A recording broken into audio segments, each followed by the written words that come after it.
في الكورس دوت احنا بناخد الكلمات العامية اللي هتساعدك انك انت تفهم الامريكيين لما يكونوا بيتكلموا مع بعض، او طبعا لو هتروح بهدف الدراسة او العمل او حتى السياحة تكون فاهم هما بيقولوا ايه وهم كمان يفهموا انت عاوز تقول ايه.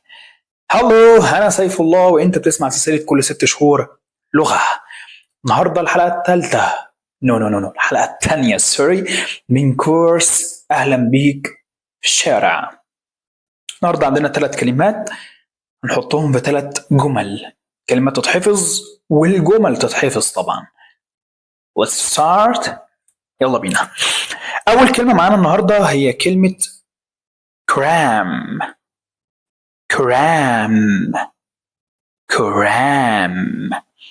يعني cram؟ الكلمة دي بنستخدمها لما الإنسان يكون عليه شغل كتير قوي وخصوصا في الدراسة.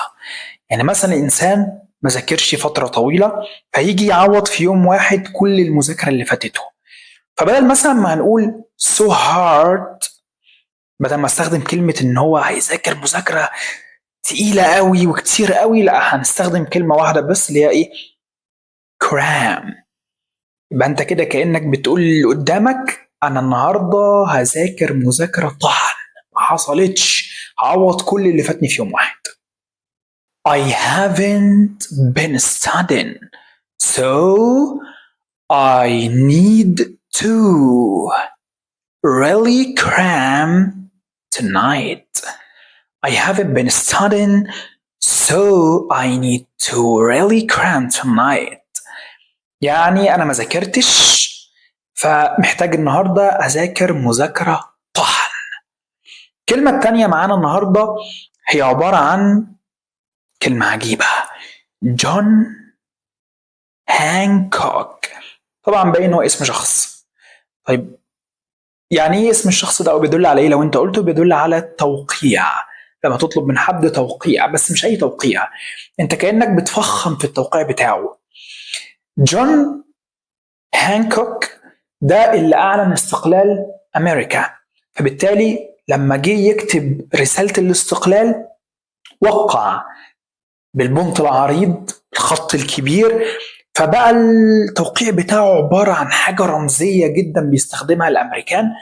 بتحب تقول لحد أنا عاوز توقيعك الفخم، الحاجة العظيمة قوي اللي هي توقيعك دي، تقول له جون هانكوك. جون هانكوك. جون هانكوك. Can I get your John Hancock on this paper? Can I get your John Hancock on this paper?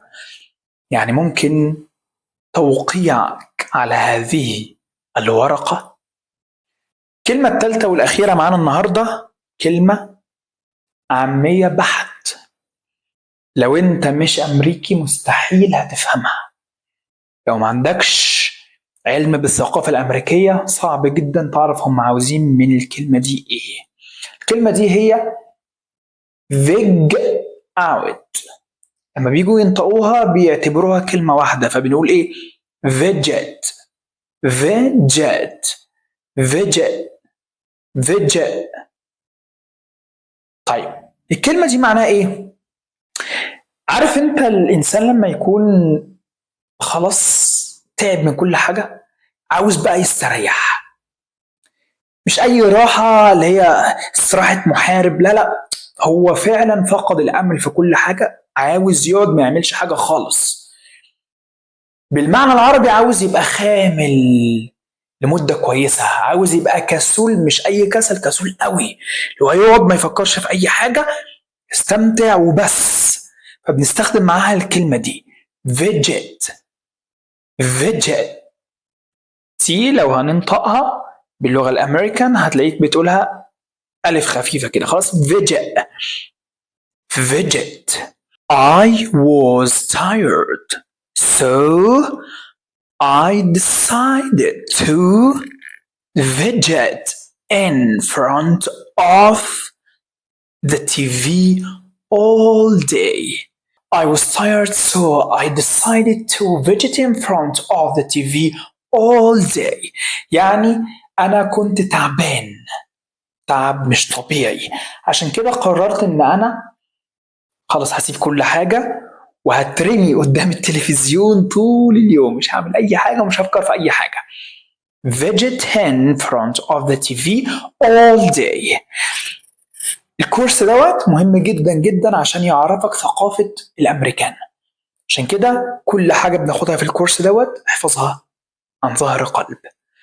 متنساش تعمل اشتراك، تدعمني كده بلايك جميل، كومنت جميل. السلام عليكم.